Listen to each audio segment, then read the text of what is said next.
Puji nama Tuhan, saudara dikasih oleh Tuhan. Setiap kita sebagai orang percaya mendapatkan nama sebagai orang beriman.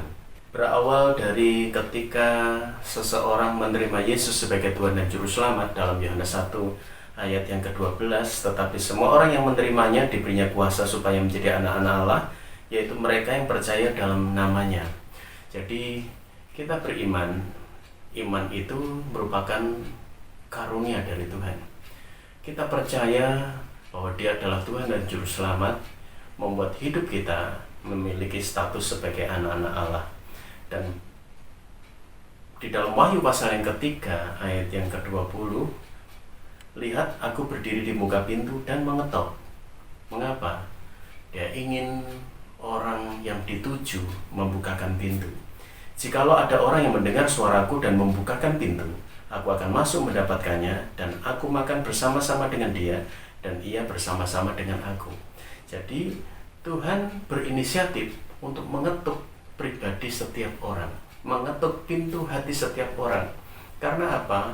Dia ingin ada respon dari pribadi yang diketuk pintu hatinya.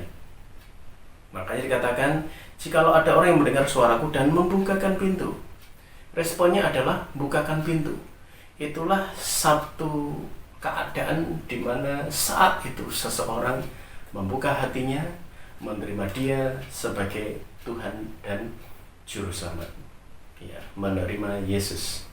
Kemudian kita mulai memiliki kepercayaan kepada Tuhan. Percaya akan pemeliharaannya, percaya bahwa Dia adalah Allah, percaya bahwa Dia adalah sumber pengharapan, sumber pertolongan, percaya bahwa Dia adalah Allah yang baik, yang juga selalu membawa kita untuk menikmati pembelaan, menikmati mujizat-mujizatnya, bahkan menikmati kekuatan di tengah-tengah masa-masa sulit, penderitaan, atau menikmati mujizat pertolongan kesembuhan yang dilakukannya di saat kita sedang mengalami sakit, dan jalan keluar ketika kita menghadapi jalan buntu. Dan disitulah sebenarnya tanpa kita sadari, lewat keadaan dan situasi yang terjadi, iman kita mengalami perkembangan yang meningkat. Hidup kita semakin memiliki ketergantungan akan Tuhan. Yohanes pasal yang ketiga ayat yang ke-18, barang siapa percaya kepadanya, ia tidak akan dihukum. Barang siapa tidak percaya, ia telah berada di bawah hukuman, sebab ia tidak percaya dalam nama Anak Tunggal Allah. Jadi perkembangan iman kita membawa kita untuk memiliki kepercayaan penuh akan Allah, dan di situ kita memiliki satu jaminan bahwa kita tidak akan mengalami penghukuman. Mengapa? Karena kita percaya bahwa Dia adalah Sang Juru Selamat. Dan kita pun juga beroleh hidup yang kekal. Di dalam ayat yang ke-16 mundur, karena begitu besar kasih Allah akan dunia ini, sehingga Ia telah mengaruniakan anaknya yang tunggal, supaya setiap orang yang percaya kepadanya tidak binasa, melainkan beroleh hidup yang kekal. Ya.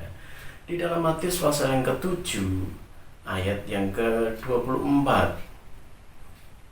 setiap orang yang mendengar perkataanku ini dan melakukannya, ia sama dengan orang yang bijaksana yang mendirikan rumahnya di atas batu. Jadi iman kita akan berkembang seiring waktu, dan Tuhan mulai melatih kita untuk belajar selalu mendengar Dia berfirman, juga melakukan setiap firman yang disampaikan. Dan kita dibentuk menjadi orang beriman yang bijaksana, yang mendirikan rumah di atas batu. Apakah tidak mengalami masa sulit? Mengalami. Karena di dalam ayat 25 di sana katakan, kemudian turunlah hujan dan datanglah banjir, lalu angin melanda rumah itu, tetapi rumah itu tidak rubuh sebab didirikan di atas batu. Ya. Jadi ketika iman kita mengalami perkembangan, justru kita sedang membangun rumah di atas batu. posisi kita menjadi orang yang bijaksana, yang sedang membangun rumah di tengah batu, ketika menghadapi badai, gelombang, angin yang kencang, kita tetap kokoh. Karena kita menaruh kepercayaan penuh kepada Tuhan. Tuhan yang membuat iman kita menjadi iman yang tak tergoyahkan. Iman yang mengalami perkembangan yang semakin kuat. Kita menjadi pribadi-pribadi yang taat.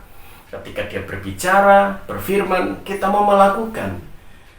Dan kemudian di dalam Yohanes pasal yang ke-15 ayat yang keempat, tinggallah di dalam aku dan aku di dalam kamu, sama seperti ranting tidak dapat berbuah dari dirinya sendiri kalau ia tidak tinggal di dalam pokok anggur. Demikian juga kamu tidak berbuah jikalau kamu tidak tinggal di dalam aku. Ya, kita hidup di dalam Yesus. Iman membawa kita semakin dalam lagi, tinggal di dalam Dia, tinggal dalam hadiratnya, tinggal bersama dengan Yesus. Dan klimaksnya kita tinggal selama-lamanya bersama dengan Yesus dalam kerajaan surga.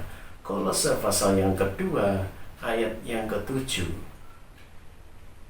Di sana dikatakan, hendaklah kamu berakar di dalam Dia dan dibangun di atas Dia. Hendaklah kamu bertambah teguh dalam iman yang telah diajarkan kepadamu, dan hendaklah hatimu melimpah dengan syukur. Ini perkembangan-perkembangan yang membuat kita justru melakukan banyak hal.